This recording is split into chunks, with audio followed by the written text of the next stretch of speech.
Tema di pagi hari ini, tema nasihatnya tentu masih sekitar tazkiyatun nafas. 10 perkara yang bisa memperbaiki hidup kita jauh lebih baik lagi dibandingkan sebelumnya.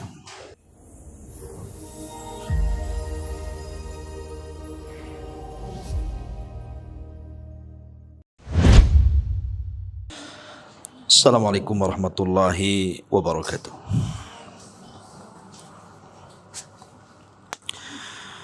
Alhamdulillah wassalatu wassalamu ala rasulillah wa ala alihi wa sahbihi wa mawalah wa la hawla wa la quwata illa billahi wa ba'du. Alhamdulillah, segala puja dan puji hanya milik Allah subhanahu wa ta'ala. Salawat dan juga salam kita hadiahkan kepada Rasul kita Nabi besar Muhammad sallallahu alaihi wa ala alihi wasallam.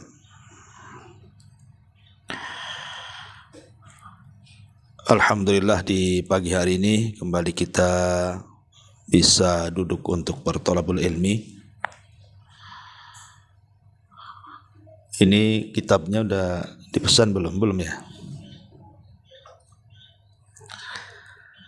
Taib, karena juga mungkin kitabnya masih putar-putar di jalan. Tema di pagi hari ini, tema nasihatnya tentu masih sekitar tazkiyatun nafas. 10 perkara yang bisa memperbaiki hidup kita jauh lebih baik lagi dibandingkan sebelumnya. Dan 10 perkara ini adalah 10 perkara yang sangat ajaib. Sebab kalau kita mendawamkan dalam satu hari satu malam,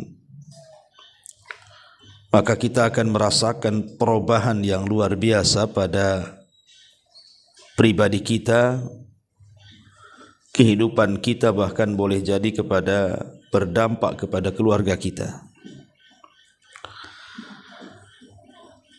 Karena setiap masalah atau setiap kita ini pasti ada masalah. Setiap kita pasti diuji. Setiap kita pasti menghadapi cobaan, baik kesehatan, ekonomi, kehidupan berumah tangga, kehidupan bertetangga, dan begitu seterusnya. Yang terkadang ujian-ujian itu justru bukan malah memperbaiki kita, malah sebaliknya menjadikan kita semakin futur, malas untuk beribadah, tak jarang pula kemudian tasahuf, hingga tidak menjadikan kita dengan ujian itu lebih baik, bahkan justru malah terpuruk kehidupan kita. Maka saya kasih tip, inilah 10 perkara untuk menghadapi semua masalah kehidupan kita. Ma'asyiral muslimat yang dimuliakan Allah subhanahu wa ta'ala. Yang pertama, perbanyak melakukan sholat. Maksudnya selain sholat wajib. Kalau sholat wajib ya sudah jelas. Karena di dalam Al-Quranul Karim disebutkan dalam surah Al-Baqarah ayat 45, wasta'inu bis-sabri was-salati wa innaha lakabiratun illa 'alal khasiin. Jadikanlah sabar dan salat itu sebagai penolongmu dan sesungguhnya yang demikian itu emang berat, tetapi akan ringan bagi orang-orang yang khusyuk. Dan Allah ulas juga dalam Al-Baqarah 153-nya, ya ayyuhalladzina amanu sta'inu bis sabri was salati innallaha ma'as sabirin. Wahai orang-orang yang beriman, jadikanlah sabar dan salat itu sebagai penolong. Sesungguhnya Allah akan bersama orang-orang yang sabar. Dari dua ayat ini secara zahir Al-Quran bahwa salat itu bisa menjadi penolong kita. Bahkan Nabi SAW apabila ada masalah besar yang seolah-olah tidak bisa keluar dari situ, radhiyallahu anha, kana Nabi SAW idza hazabahul amru fazi'a ila shalah. Apabila Rasul menghadapi sebuah permasalahan besar dalam hidupnya, maka Nabi SAW bersegera melaksanakan salat, karena tahu di dalam salat ini ada pertolongan yang tidak disangka-sangka yang Allah Subhanahu wa taala kirimkan kepada kita. Dan itu juga dilakukan oleh para nabi. Bukan nabi kita saja, para nabi juga sama. Apabila ada masalah mereka salat. Contoh saja Nabi Ibrahim. Saat Nabi Ibrahim alaihi salatu wassalam hijrah dari Irak ke Palestina, kemudian dari Palestina ke Mesir. Cukup lama Ibrahim tinggal di Mesir, karena ketika itu memang faktor ekonomi. Di Palestina terjadi paceklik luar biasa, sehingga akhirnya beliau hijrah dari Palestina ke Mesir. Lah di Mesir ini Allah Subhanahu wa taala takdirkan Ibrahim itu mengalami ujian dari Allah Subhanahu wa taala, di mana istri tercintanya Sarah diculik oleh Fir'aun, raja Mesir kala itu, raja yang sangat zalim. Apa yang dilakukan Ibrahim? Langsung salat dia.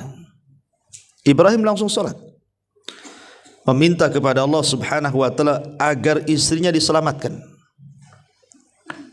Dan Allah Subhanahu wa taala kabulkan. Akhirnya Sarah pun kemudian lepas dari cengkraman raja zalim si Fir'aun Mesir kala itu.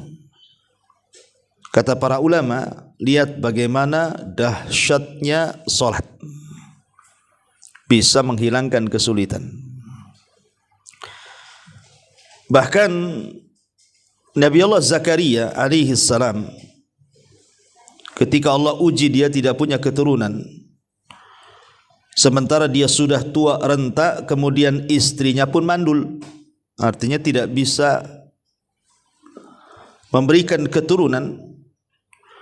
Maka satu hari Zakaria ini masuk ke mihrabnya Maryam. Kemudian nampaklah dalam mihrab itu kok banyak makanan-makanan, yang anehnya makanan itu lebih banyak buah-buahan. Dan buah-buahan di musim panas ada di musim dingin, sementara makanan di musim dingin ada pula di musim panas. Akhirnya kemudian Zakaria heran dan bertanya kepada Maryam, "Anna laki hadza?" Dari mana kau dapatkan ini? Maka Maryam dengan polos mengatakan, "Huwa min indillah." Semua datang dari sisi Allah Subhanahu wa taala. Sejak itu kemudian Nabi Zakaria ingin mengikuti gaya Maryam. Dia pun buat mihrab. Kemudian dia beribadah kepada Allah Azza wa Jal, ruku, sujud, salat. Dan Allah Subhanahu wa taala melihat kesungguhan Nabi Zakaria, Allah utus malaikat Jibril untuk menghabar gembirakan kepada Zakaria akan kelahiran Yahya putranya. Lihat bagaimana salat ini menjadi wasilah bisa menghilangkan kesulitan yang kita hadapi. Karena Zakaria ini kan memang dari dulu pengen punya keturunan tapi tidak diijabah. Tapi dengan memperbanyak doa dan salat, akhirnya malaikat datang, wa nadathu wa huwa fil mihrab. Wa nadathul malaikatu, dan para malaikat kemudian menyeru, dan Zakaria sementara ketika itu sedang di mihrabnya, sedang ibadah. Annallaha yubashshiruka bi Yahya, Allah telah berita gembirakan kepadamu akan kelahiran Yahya. Ma'asyiral muslimat yang dimuliakan Allah Azza wa Jalla, itu dari segi manfaat salat. Dari segi kebersihan jiwa sama juga, karena salat itu kan dimulai dengan wudu.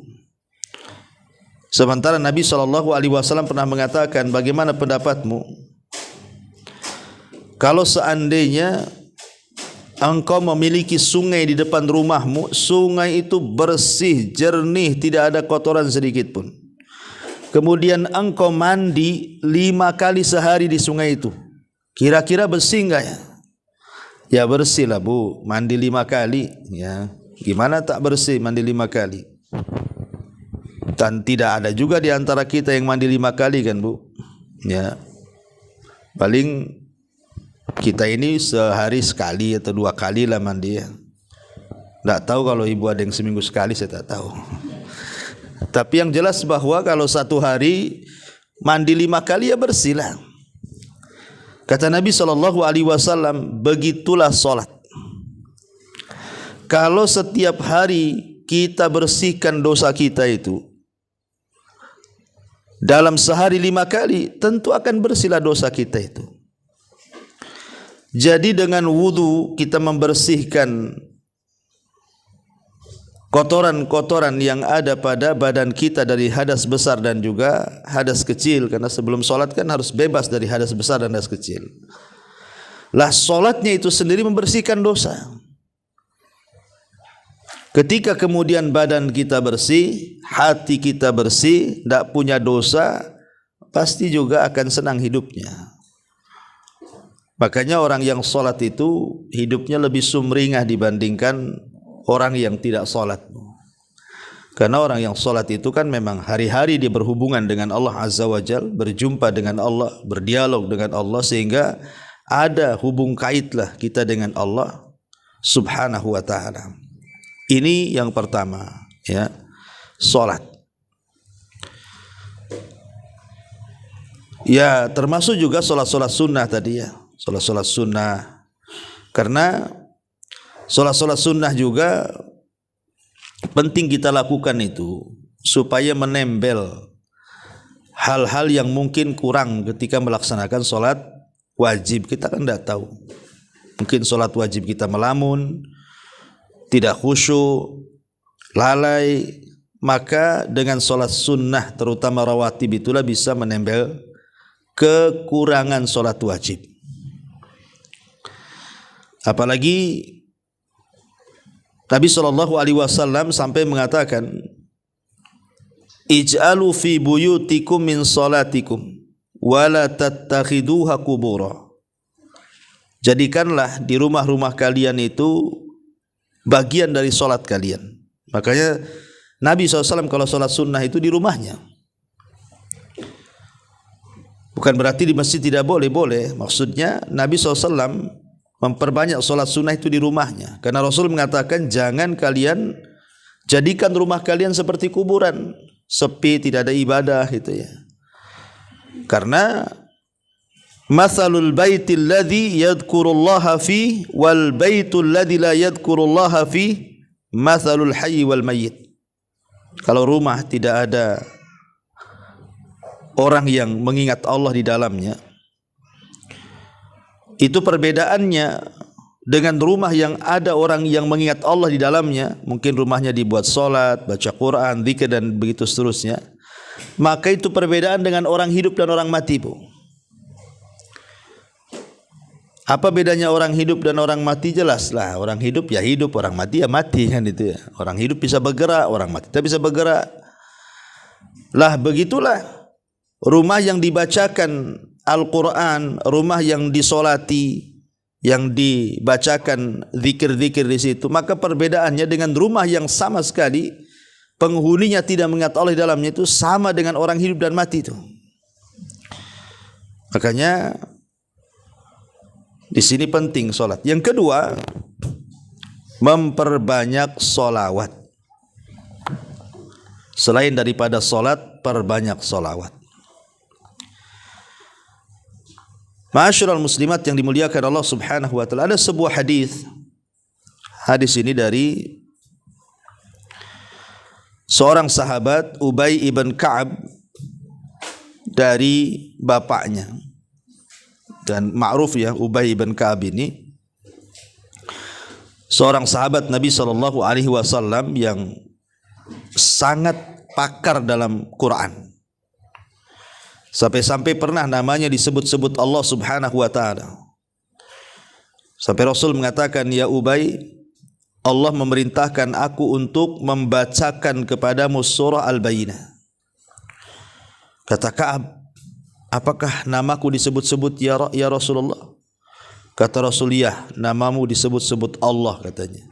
Menangislah Ubay bin Ka'ab ini karena tidak nyangka ya bahwa nama dia akan disebut-sebut Allah Subhanahu wa taala. Kan banyak sahabat yang jauh lebih mulia, Abu Bakar, Umar, Utsman, Ali. Kenapa kemudian dia pula yang disebut-sebut oleh Allah Subhanahu wa taala? Makanya terharu dia sehingga dia sampai menangis, ya.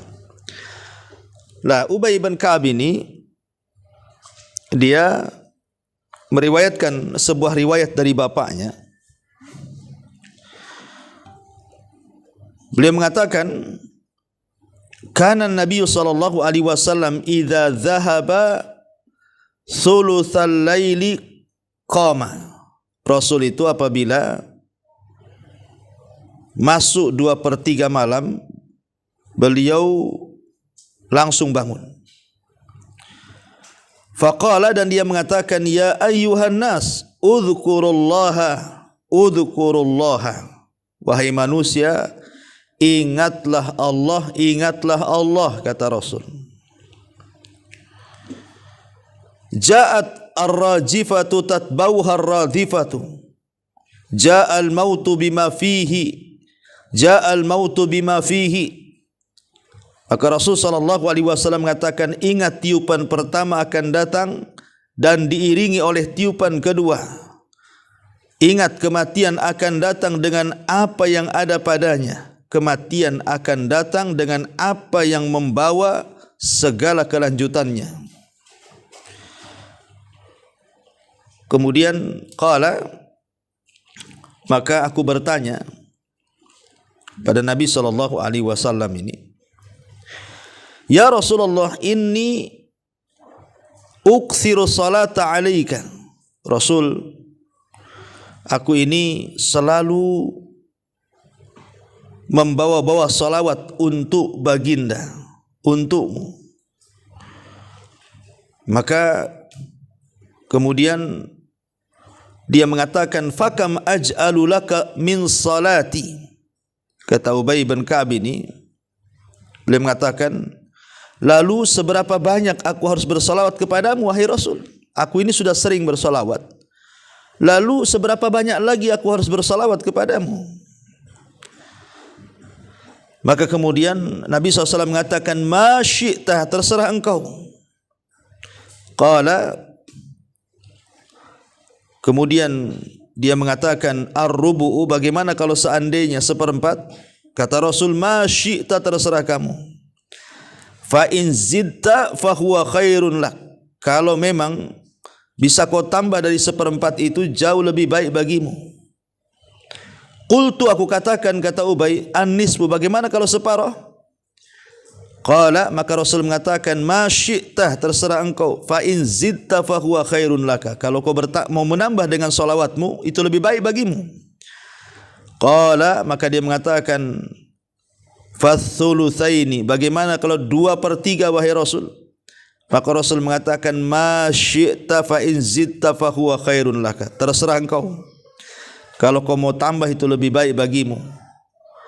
Qultu, maka aku katakan, "Aj'alu laka salati kulliha."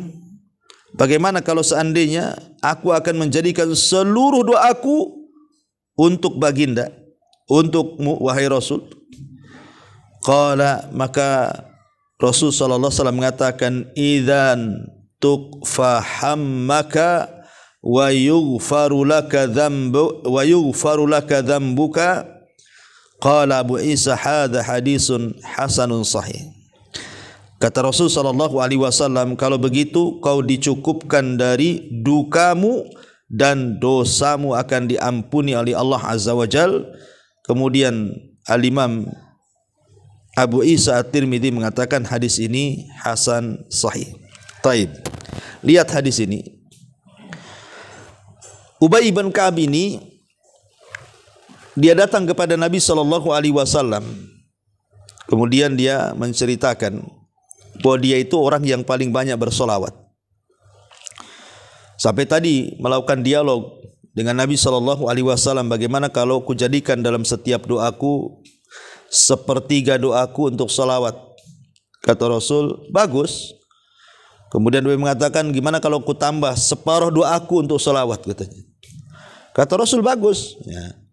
Kemudian dia mengatakan lagi, bagaimana 2/3 doaku untuk salawat. Kata Rasul, bagus. Akhirnya mengatakan, bagaimana kalau semua doaku kugunakan untuk salawat. Kata Rasul, bagus. Kemudian Rasul mengatakan di ujung hadisnya apa? Idzan, kalau begitu, kalau engkau banyak membaca salawat, kata Nabi sallallahu alaihi wasallam, tukfahammuka wa yughfaru laka dzambuka, maka semua kesulitanmu akan hilang dan semua dosamu akan diampuni. Dari sini kita tahu bahwa salawat ini di antara keajaibannya adalah bisa menghilangkan kesulitan dan bisa menghilangkan dosa-dosa yang kita lakukan. Makanya kalau ibu lagi banyak masalah, ya, banyak-banyak sholawat saja. Ibu ada masalah kesehatan, ada masalah ekonomi, ada masalah dengan tetangga, ada masalah dengan kawan, ada masalah pekerjaan. Masalah kan banyak, macam-macam masalah di masyarakat ini. Nah, tinggal memperbanyak sholawat. Ya, tetapi tentu salawat-salawat yang disyariatkan. Ya, salawat-salawat yang disyariatkan dan yang memudahkan bagi kita. Ya, salawat-salawat yang pendek, Allahumma sholli ala Muhammad, Allahumma sholli ala Muhammad. Kan itu kan ada yang lebih pendek lagi. Untuk supaya kita istiqomah dengan salawat. Jangan salawat yang panjang-panjang, ya kan. Nanti mudah bosan. Dibacanya sama ibu salawat Ibrahimiyah yang biasa dibaca untuk salat tuh kan. Kan kepanjangan, Bu, ya. Kalau untuk dijadikan wirid zikir setiap hari, maka carilah salawat yang pendek supaya tidak bosan dan kita bisa membacanya lebih sering dan lebih banyak lagi. Intinya bahwa yang kedua adalah salawat. Kemudian yang ketiga,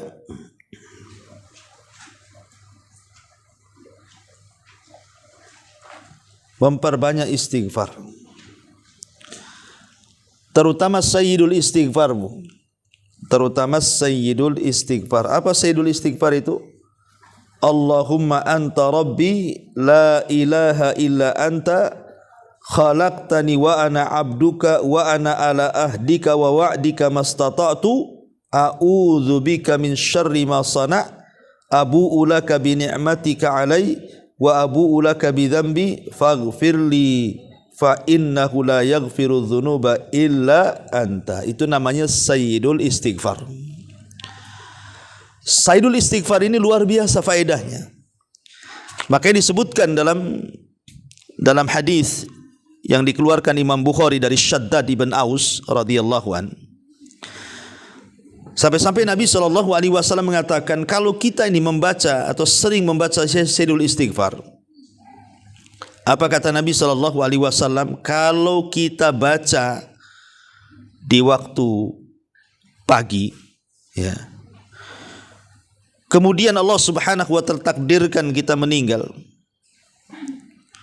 maka Allah Subhanahu wa Ta'ala akan berikan jaminan surga kepada kita.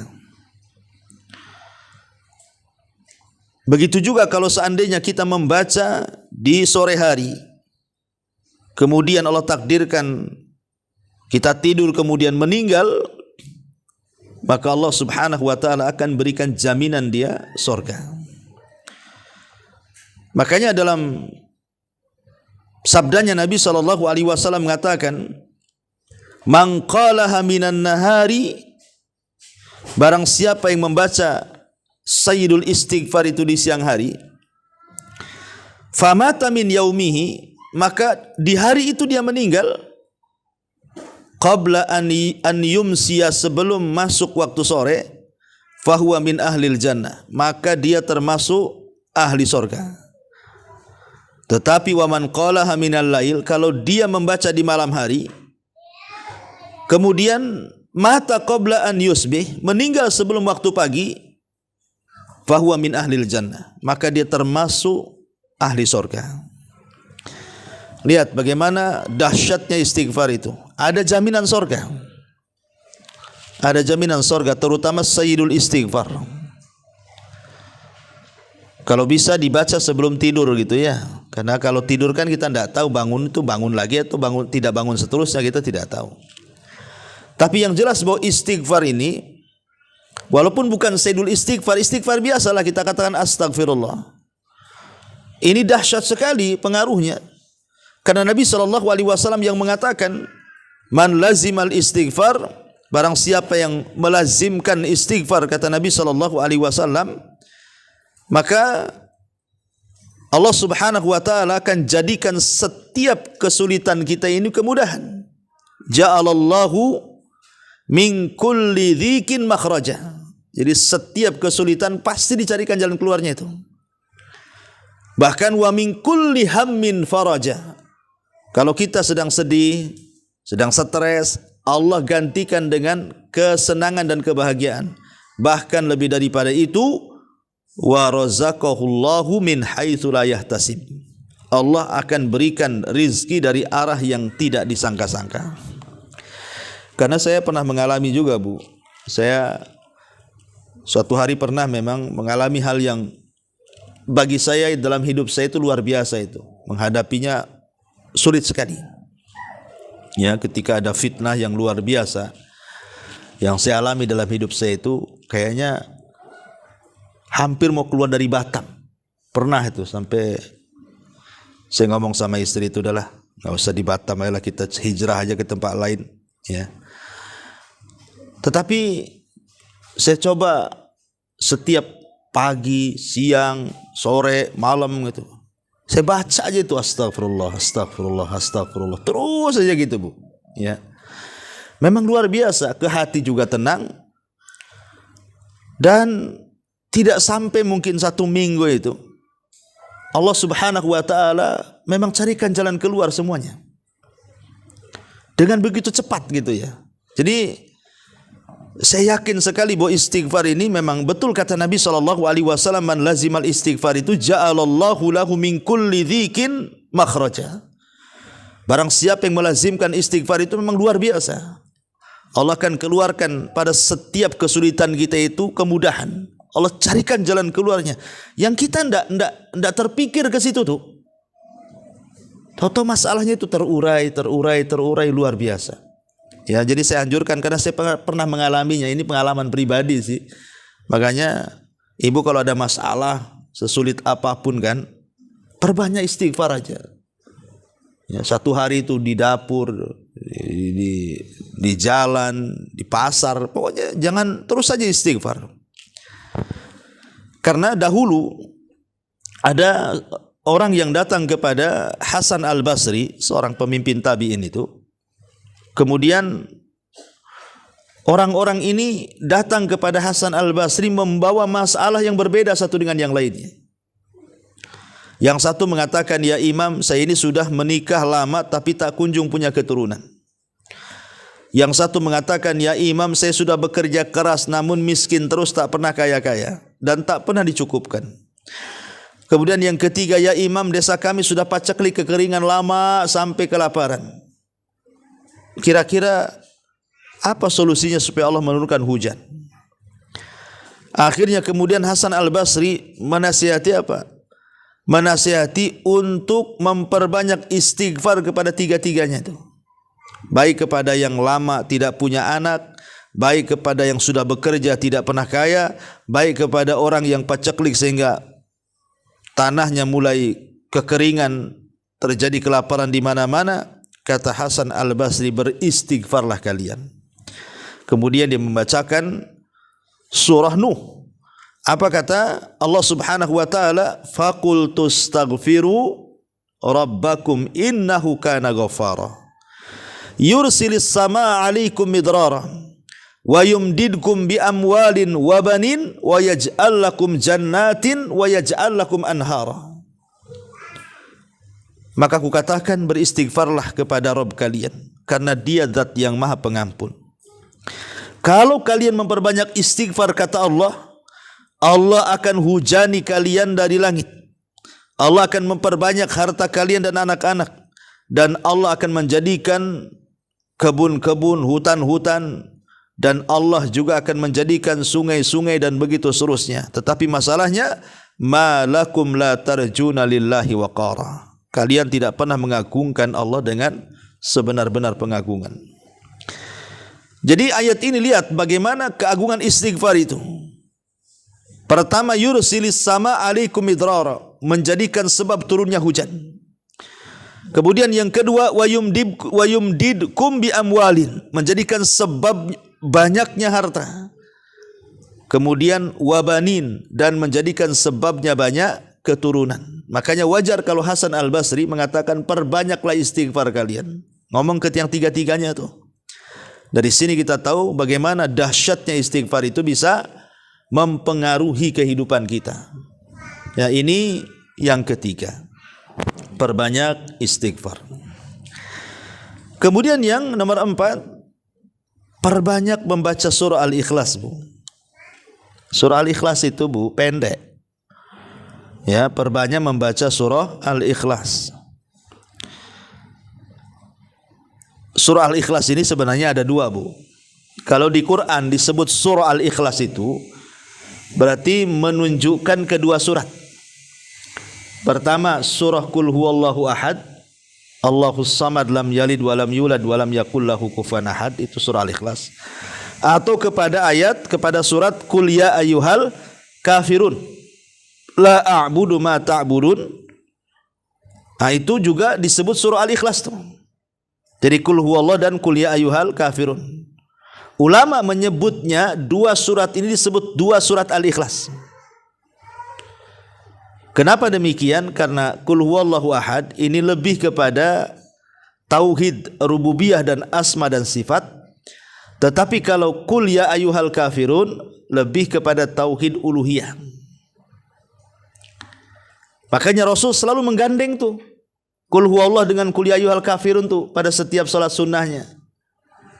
Seperti salat sunnah fajar, rakaat pertama Qul huwallah, rakaat kedua al-kafirun, kan begitu, Bu. Kemudian rakaat 2 rakaat tawaf. Ibu kalau umroh tawaf, kemudian salat 2 rakaat di belakang makam Ibrahim. Nah, itu rakaat pertama baca Qul huwallah, rakaat kedua baca Qul ya ayyuhal kafirun, kan, Bu. Jadi selalu digandengkan Rasul karena memang dua-duanya disebut surah Al-Ikhlas tuh. Surah Al-Ikhlas, ya. Cuman kalau dikatakan Al-Ikhlas biasanya yang identik dengan nama itu adalah Qul huwallah wahad, kan. Itu kalau Qul ya ayyuhal kafirun ya surah Al-Kafirun gitu. Ya, tapi sebenarnya dua-duanya surah Al-Ikhlas. Tapi yang saya maksudkan adalah Qul huwallahu ahad, Allahus samad, lam yalid walam yulad walam yakul lahu kufuwan ahad. Jadi Nabi SAW dalam hadis Abi Sa'id Al-Khudri, satu hari datang seorang laki-laki bertanya, ya, inna li jaran yakumul laylah la yaqra'u illa Qul huwallahu ahad. Rasul, aku ini punya tetangga, ya, itu kalau sholat malam yang dibaca itu surah Al-Ikhlas saja. Persis kayak ibu lah, kan, gitu. Ya mungkin karena pendeknya gitu, Ibu, ya. Nah, Al-Ikhlas saja setiap sholat, itu lagi yang dibaca, itu lagi yang dibaca, kan, gitu. Anehnya kok nggak bosan-bosan gitu. Jadi orang ini mengatakan, ya Rasulullah, aku ini punya tetangga suka sholat malam, itu yang dibaca itu Qul huwallahu ahad saja itu. Jadi seolah-olah sahabat ini meremehkan lah. Kan banyak surat yang panjang-panjang, mesti itu terus yang dibaca. Tapi Nabi SAW mengatakan apa? Walladzi nafsi biyadih innaha la ta'dilu sulusal Quran, kata Rasul. Demi zat yang jiwaku berada di tangannya, surat itu sebanding dengan sepertiga Quran loh. Ya.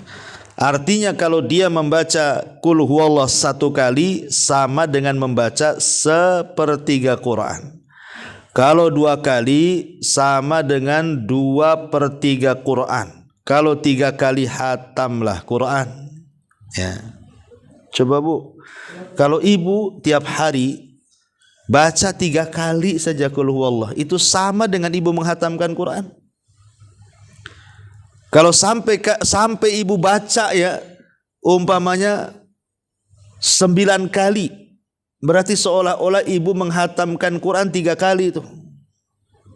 Ya kalikan aja lah, makin banyak membaca Qul huwallah 100 kali umpamanya, seolah-olah menghatamkan berapa kali Quran tuh. Bahkan ada sebuah hadis yang mengatakan, kata Nabi SAW, barang siapa yang membaca Qul huwallahu ahad 10 marrat fi yaumin wa lailatin, 10 kali dalam sehari semalam. 10 kali saja Bu dalam sehari semalam. Barang siapa yang baca Qul huwallah 10 kali dalam sehari semalam, umpamanya pagi 3, siang 3, sore 3, malam 1, kan 10 tuh Bu. Apa dampaknya? Kata Nabi SAW, banallahu lahu qasran fil jannah. Maka Allah Subhanahu wa ta'ala akan bangunkan untuk ibu itu 1 istana di sorga. Kan luar biasa tuh. Ya. Jadi kalau ibu seandainya nih pagi 10, siang 10, sore 10, malam 10, mak udah dapat 4 istana tuh Bu. Kita aja bangun kos-kosan berbulan-bulan tak jadi-jadi Bu. Itu kos-kosan tuh 1 kapling saja tuh. Ini loh tinggal baca 10 kali langsung jadi istananya. Istananya terbuat dari emas dan perak lagi, bukan dari batu bata dengan semen dengan besi, bukan. Tapi anehnya, kenapa ya kok kita ini nggak yakin sehingga malas membaca Qul huwallah itu, padahal sebenarnya mudah membaca itu. Kenapa kok malas ya? Karena istananya tak tampak. Ya. Coba kalau seandainya saya analogikan begini Bu, besok ibu datang ke rumah, baca kulhu 2000 kali di rumah saya. Ibu saya kasih rumah di Sotling sana. 2000 kali tapi bacanya Bu. Ya, di depan rumah sambil panas-panasan. Ya. Kira-kira mau nggak? Mau lah. Kenapa? Paling 2000 itu walaupun 1 hari 1 malam tak ada masalah. Habis itu kan saya dapat rumah di Sotling. Nah, kan begitu. Ya. Pasti orang mau tuh. Padahal suruh 2000 lagi yang dibaca. Yang kedua depan rumah lagi, pas panas-panasan lagi kan. Mau orang tuh. Kenapa? Nampak rumahnya. Kalau surga kan nggak nampak, jadinya akhirnya ya gitulah malas-malas. Padahal tidak disuruh 2000, 10 aja kok, 10 kali. Kemudian juga sebaik-baiknya rumah di Sotling itu masih lebih baik lagi istana di surga. Jauh berlipat-lipat, tidak bisa dipandang mata, dengar telinga, terlintas pun tidak bisa. Bentuknya seperti apa kan? Tapi tidak ada orang yang yakin itu loh. Sehingga malas untuk melakukan ini.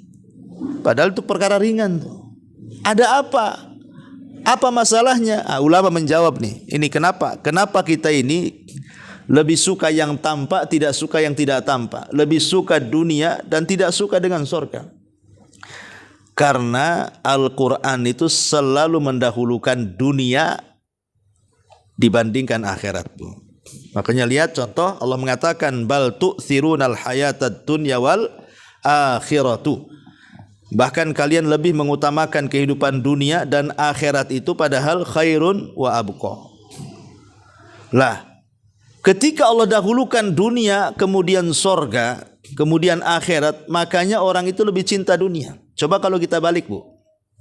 Kalau kita balik ya, ibu lahir di sorga, kira-kira mau ke dunia nggak, Bu? Nggak mau lah, ya. Karena ibu lahir di dunia itu tak mau masuk sorga jadinya. Nah, coba kalau kita semua lahir di sorga, nggak ada orang masuk sorga mau ke dunia itu, ngapain lah di dunia ini? Udah harudang, panas kan itu ya. Susah hidupnya. Bagus di sorga. Masalahnya terbalik-balik itulah, kita lahir di dunia itu, makanya kalau diceritain sorga itu yakin gak yakin jadinya. Nah, contohnya seperti ini, membaca qul huwa 10 kali aja gak yakin kita ini.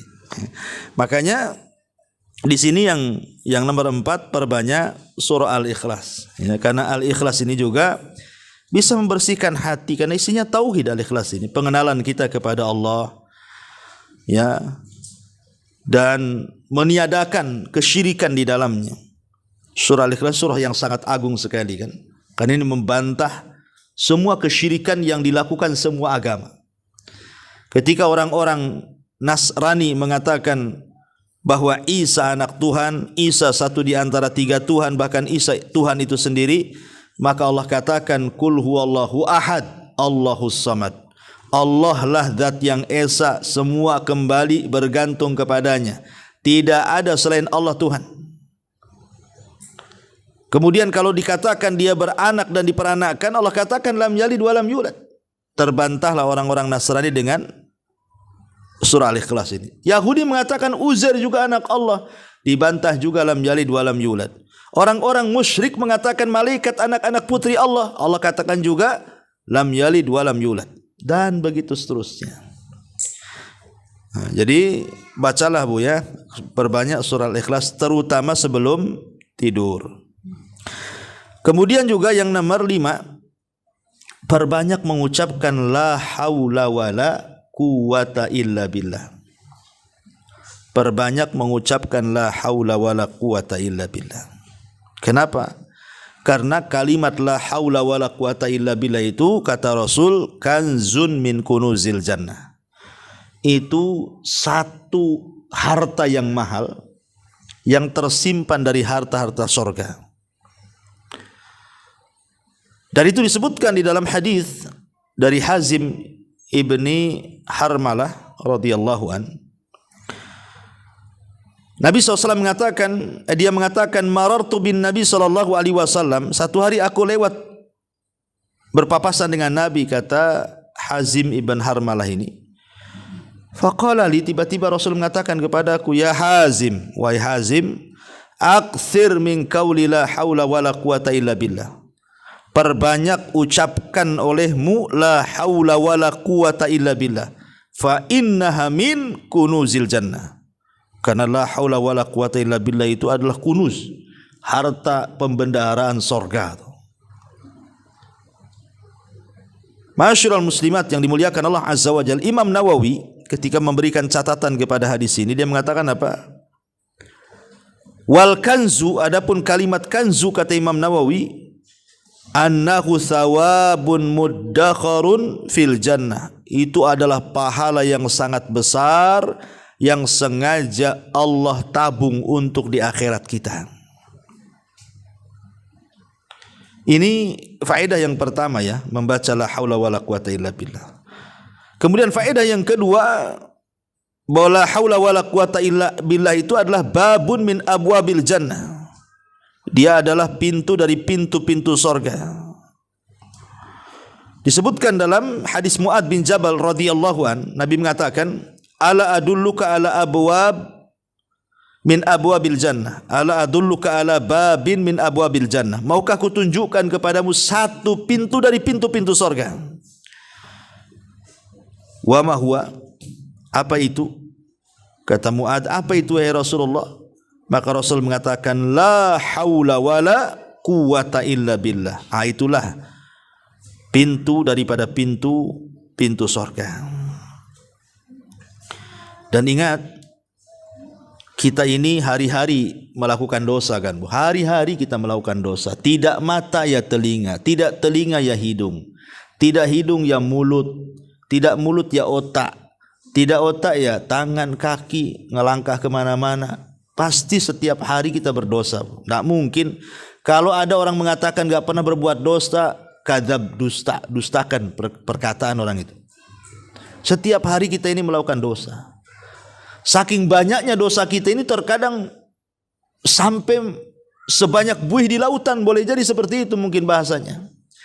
Tetapi kata Nabi SAW, kalau seandainya kita memiliki dosa, anggaplah sebanyak buih di lautan, maka dosa itu bisa digugurkan dengan la haula wala quwata illa billah. Dan itu berdasarkan hadis Abdullah ibn Amr ibn As radhiyallahu anhuma, ma 'alal ardi ahadun yaqulu la ilaha illallah wallahu akbar wala haula wala quwata illa billahi.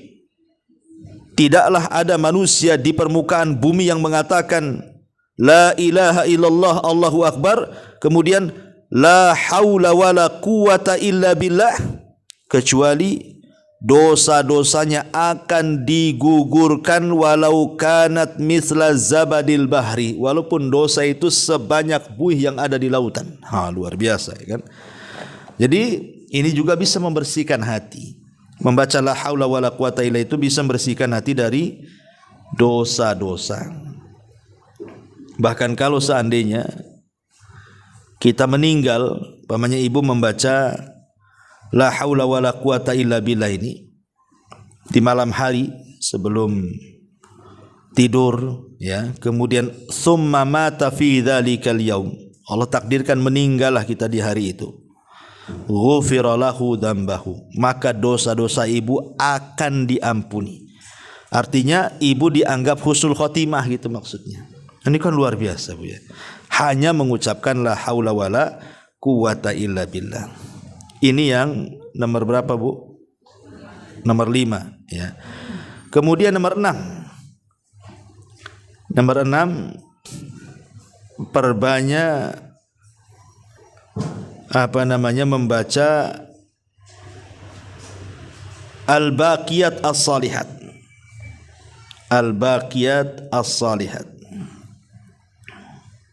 Apa baqiyah as-salihah itu? Al-baqiyah as-salihah itu maksudnya bacaan tasbih. Memperbanyak bacaan tasbih. Subhanallah wa bihamdihi subhanallahil azim.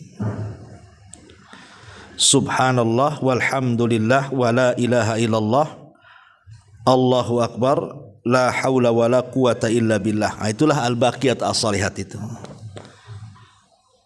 Dan ini berdasarkan sabda Nabi SAW, al-baqiyatus salihat subhanallah walhamdulillah wa la ilaha illallah Allahu akbar wa la haula wala quwata illa billah. Itulah disebut al-baqiyat as-salihat itu.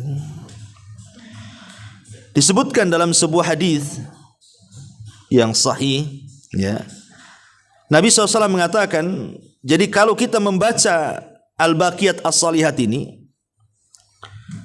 di waktu pagi ataupun di waktu sore hari, berapa kali?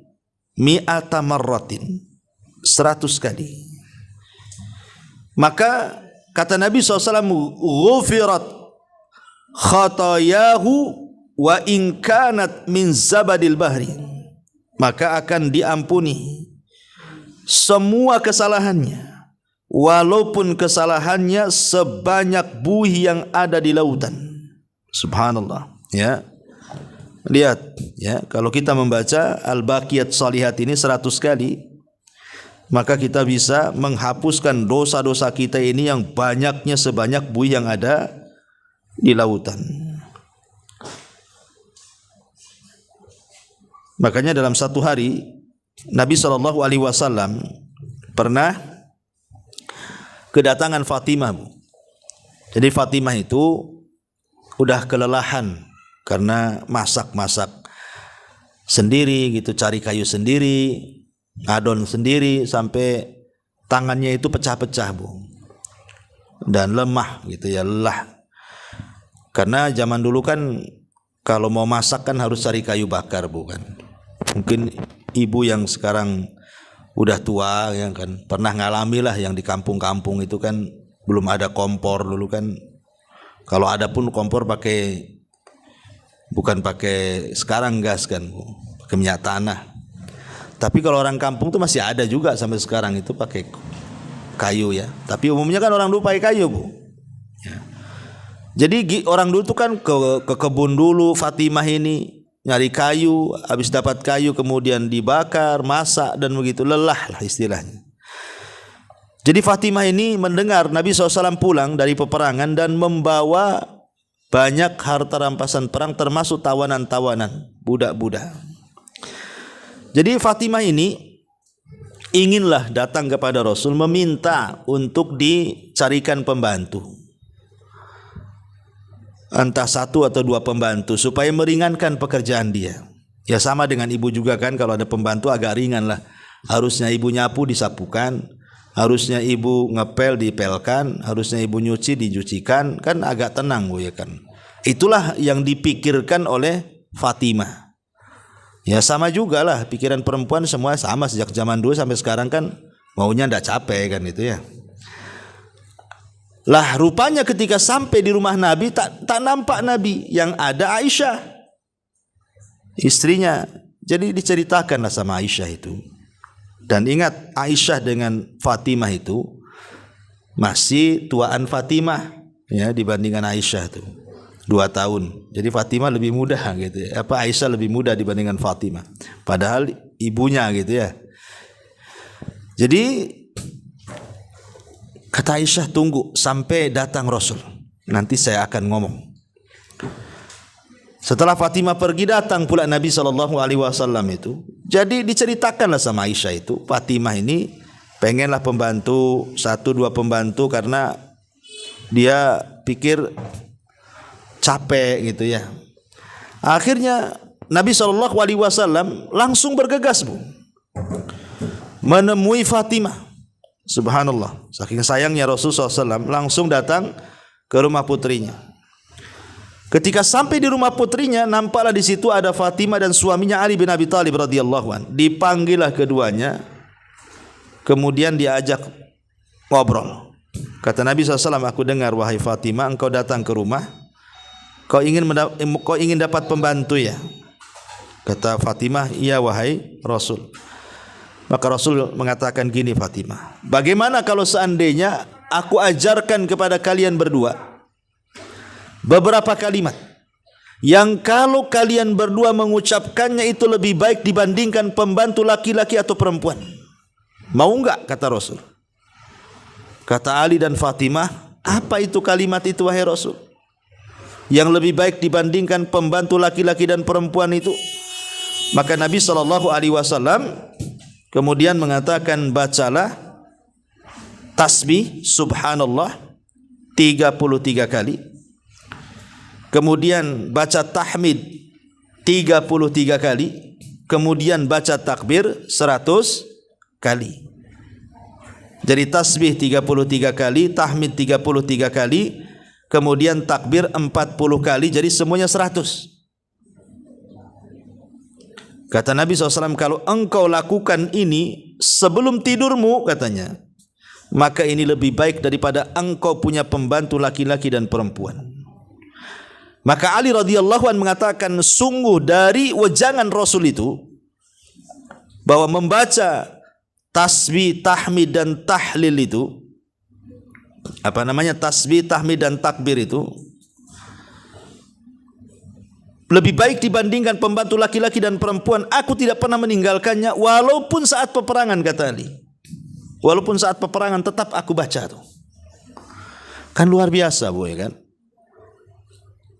Begini, Bu, kalau ibu nih di posisi Fatimah, Bu, kira-kira ibu mau zikir atau pembantunya? Nggak yakin kalau zikir. Pasti pembantu, ya. Pamannya ibu pengen capek lah, ngeluh sama suami, bang capek kali aku ini, rumah ada gede, tingkat pula gitu kan, ini ngerjain aja dari pagi sampai siang, habis itu pingsan aku ini, katanya. Tolonglah bang carikan pembantu 1 atau 2. Tiba-tiba nih suami bacakan hadis sini, Bu. Sini dek, kata suaminya, mau nggak aku ajarkan sabda Nabi sama Fatimah tuh. Kalau kamu lakukan setiap malam, baca ini lebih baik dibandingkan pembantu laki-laki atau perempuan 1 atau 2 pembantu, mau enggak katanya. Kira-kira ibu emosi atau mau tuh? Ibu udah capek kan disuruh zikir. Jadi, tapi begitulah orang dulu kan beda tingkat keimanannya. Karena orang dulu itu lebih ke pahala, Bu. Ya, pahalanya. Jadi mikir pahala. Kalau sekarang kan ya mikir pahala juga, ya mikir yang lainnya juga gitu lah sekarang. Ya. Taib, ini yang disebut dengan al-baqiyah as-salihah itu. Itu. Maka perbanyak ucapkan al-baqiyah as-salihah. Tasbih, tahmid dan takbir. Subhanallah walhamdulillah Allahu akbar. Atau tahlil juga. Atau kalau mau lengkap al-baqiyah as-salihah ya subhanallah walhamdulillah wala ilaha illallah Allahu akbar la haula wala quwata illa billah, itu lengkapnya seperti itu. Taib, kemudian yang ke-7 ya. Setelah baqiyah as-salihah, ini kalau ini kan bicara soal bacaan-bacaan, Bu ya. Sekarang masuk kepada beberapa perbuatan. Apa itu? Yang nomor 7 adalah jangan lupa memperbanyak doa. Nanti dulu. Memperbanyak baca Quran. Ini juga masih bacaan juga ya. Perbanyak wirid Quran namanya. Wirdul Quran. Terutama kalau setiap hari ibu yang umpamanya walaupun 2 ayat, 3 ayat selepas sholat atau lagi nganggur-nganggur gitu ya. Maka dijelaskan dalam sebuah hadis Nabi SAW mengatakan, man qara'a harfan min kitabillah falahul hasanatu wal hasanatu bi asyri amthaliha. Barang siapa yang membaca 1 huruf saja dalam Quran itu, maka ibu dapat 1 kebaikan yang akan dilipat gandakan menjadi 10 kali lipat kebaikan. Aku tidak katakan alif lam mim 1 huruf kata Rasul, tapi alif 1 huruf, lam 1 huruf, mim 1 huruf. Ini menunjukkan bahwa kalau kita membaca 1 surat pendek saja, Inna a'tayna lah, itu yang paling pendek kan Inna a'tayna kan Bu ya. Itu kalau kita jumlah berapa hurufnya kemudian kalikan 10 kali lipat, udah banyak Bu. Udah bisa kita menabung itu. Menabung untuk surga itu. Apalagi Al-Quran itu memang seafdal-afdalnya zikir. Jadi seafdal-afdalnya zikir itulah baca Quran. Dan orang kalau sudah menemukan kelezatan Al-Quran, itu lebih lezat membaca Quran dibandingkan mendengarkan musik.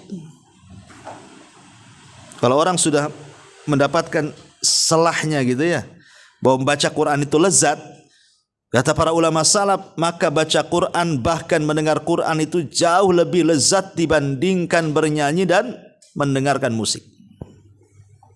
Tapi sementara ini kan kadang-kadang kita lebih asik mendengarkan musik kan, dibandingkan ngaji kan ya. Apalagi dulunya mantan. Ya, kadang-kadang dengan musik itu entah kok jari kaki ini kok gerak-gerak ya kan itu ya. Kadang-kadang ada yang refleks Bu ya kan. Ada musik aja dia gerak-gerak tuh jari-jarinya tuh. Mungkin belum bisa meninggalkan total gitu. Ya, belum bisa membenci seutuhnya. Padahal kalau dia mendengarkan bacaan Quran terkadang tidak melembutkan hati dia. Tapi kalau dia mendengar instrumen lagu ya yang nadanya sedih ya, itu kadang-kadang orang bisa meneteskan air mata loh, aneh itu. Kan ada tuh instrumen lagu itu yang kadang-kadang nyayat-nyayat hati itu kan Bu. Kok bisa dia meneteskan air mata itu? Tapi ketika Quran dibacakan tak bisa pula dia meneteskan air mata itu. Berarti kan keras hatinya tuh. Kenapa demikian? Karena belum dicintakan dengan Quran, itu masalahnya. Kalau sudah dicintakan dengan Quran itu pasti dia akan membenci musik tuh, karena tidak mungkin musik dengan Quran ketemu. Mustahil. Orang kalau suka musik pasti benci Quran. Ustadz, saya suka musik tapi saya tak benci Quran kok. Iya, mulut kau tidak membenci Quran, tapi perbuatannya seolah-olah benci Quran. Kenapa demikian? Karena ketika orang suka menyanyi, akan banyak meninggalkan baca Quran tuh. Akan banyak meninggal. Nanti duduk sial-siul, nyanyi lagi. Ke dapur, nyanyi lagi. Di kamar mandi, nyanyi lagi, kan begitu. Orang kalau sudah gila nyanyi itu, Bu, di mana aja. Ya, bikin konten pun nyanyi, nggak malu depan orang. Ya. Tapi coba baca Quran kadang-kadang kan. Dulu, zaman dulu, jangan lagi baca, Bu. Bawa Quran aja malu. Kalau orang nampak bawa mushaf tuh, itu malu kayaknya, disembunyiin lah gitu. Lah aja dari sini menunjukkan bahwa Quran dengan musik itu tidak bisa ketemu. Itu sama dengan air dengan minyak tanah, itu tidak mungkin ketemu. Kalau orang kemudian dicintakan dengan musik, pasti akan dibencikan dengan Quran. Kalau orang dicintakan dengan Quran, pasti dibencikan dengan musik. Ya, memang seperti itu. Karena kalau orang sudah cinta Quran itu sayang hidupnya. Buat apa saya bernyanyi? Apa manfaat nyanyi itu? Setiap satu huruf nggak ada pahalanya nyanyi itu. Setiap satu A, satu B, satu C itu tidak ada pahalanya, Bu. Tapi Quran itu setiap alif, setiap ba, setiap ta, setiap tha itu ada pahalanya. Makanya kalau orang sudah cinta Quran, ngapain saya nyanyi? Nggak ada pahalanya itu. Yang ada bawa dosa saja kadang-kadang kan, akhirnya dilarikan segalanya. Maka dan Quran itu bisa merubah semuanya. Betapa banyak orang-orang itu, Bu, nggak paham artinya, tapi setelah mendengar Quran dapat hidayah dia. Saya pernah seorang syekh itu bercerita, orang Amerika, ya. Dia masuk Islam gara-gara mendengar bacaan Quran Sesudes. Ketika Ramadan, dia nongkrong di televisi, nengok orang Mekah sedang sholat. Jadi dia dengerin aja itu, ketika itu imamnya Sesudes. Entah kenapa tiba-tiba bacaan Sesudes itu masuk pula di orang kafir ini, orang Amerika ini. Dari situlah hidayah muncul tuh. Akhirnya dia masuk Islam gara-gara mendengar Quran, padahal paham pun tidak. Apa yang dibaca Sesudes tak tahu. Isinya apa, hanya dengerin itu Quran, itu taunya itu Quran. Tapi lihat bagaimana Quran itu tidak paham pun bisa menyedot orang masuk Islam. Ya, karena Quran itu bukan kitab sejarah, dia kitab hidayah. Siapa yang membacanya dapat hidayah, siapa yang mendengarkannya dapat hidayah, siapa yang mendakwahkannya dapat hidayah, dan begitu seterusnya. Taib. Kemudian yang nomor 8, kita masuk kepada perbuatan lakukan qiyamul lail. Qiyam al-lail dimulai dari bangun tidur. Bangun tidur tuh, Bu, ada ibadah-ibadah yang banyak di situ. Pertama, berzikir, baca doa selepas tidur. Alhamdulillahilladzi ahyana ba'da ma amatana wa ilaihin nusyur. Yang kedua, berwudu. Yang ketiga, qiyamul lail. Qiyamul lail ini mencakup satu tahajud. Ya. Kemudian setelah tahajud, ibu baca Quran. Setelah baca Quran, berdoa. Setelah berdoa, istighfar. Inilah yang disebut dengan qiyamul lail, Bu. Ya. Lah qiyamul lail ini manfaatnya besar bagi kehidupan kita, terutama bagi hati, karena kajian kita kan bicara tazkiyatun nafas, Bu. Karena sudah saya sering ulang-ulang, Bu, bahwa setiap saya, ibu, siapapun sebelum tidur itu kan setan datang tuh, kemudian mengikat tengkuk kita semuanya. Lah ikatan itu tidak bisa dilepas kecuali dengan 3 perkara. Pertama dengan zikir, yang kedua dengan wudu, yang ketiga dengan salat. Baru hilang tuh ikatan 3-tiganya tuh. Artinya kalau dia bangun tidur tidak berzikir, tidak wudu, tidak salat, berarti ikatannya masih ngikat leher dia tuh. Jadi masih ruwet. Besoknya gitu lagi, ditambah lagi 3 ikatannya. Besoknya gitu lagi, ditambah lagi makin banyak ikatannya, Bu. Makanya Nabi SAW mengatakan, siapa yang setiap malam melepaskan ikatan setan dengan cara zikir, wudu dan sholat, maka pagi hari jiwanya akan baik dan masa depannya akan baik. Itu Rasul yang mengatakan seperti itu. Tapi kalau seandainya dia tidak bisa mengikat ikatan itu, maka pagi harinya jiwanya akan busuk, akan buruk, akan jahat, dan masa depannya runyam, akan banyak masalah yang ia tidak tahu dari mana masalah itu datang, dan akan sulit untuk mengurai masalah itu. Jadi solat malam ini bukan semata-mata solat malam saja, tidak. Tapi solat malam ini solat sunnah terbaik setelah solat wajib. Karena solat malam ini ataupun tahajud, Bu, itu dilakukan di waktu yang sangat terbaik. Ketika Allah turun ke langit dunia dan di saat manusia sedang pulas tidur, kemudian kita pun yang melakukan ibadahnya penuh dengan ijtihad dan kesungguhan. Sebab kalau tidak ada ijtihad dan kesungguhan, nggak mungkin kita bangun. Apalagi hujan-hujan. Kayak kemarin hujan 1 hari kan, malam dingin, Bu. Ya, mau bangun itu aduh rasanya gimana gitu ya.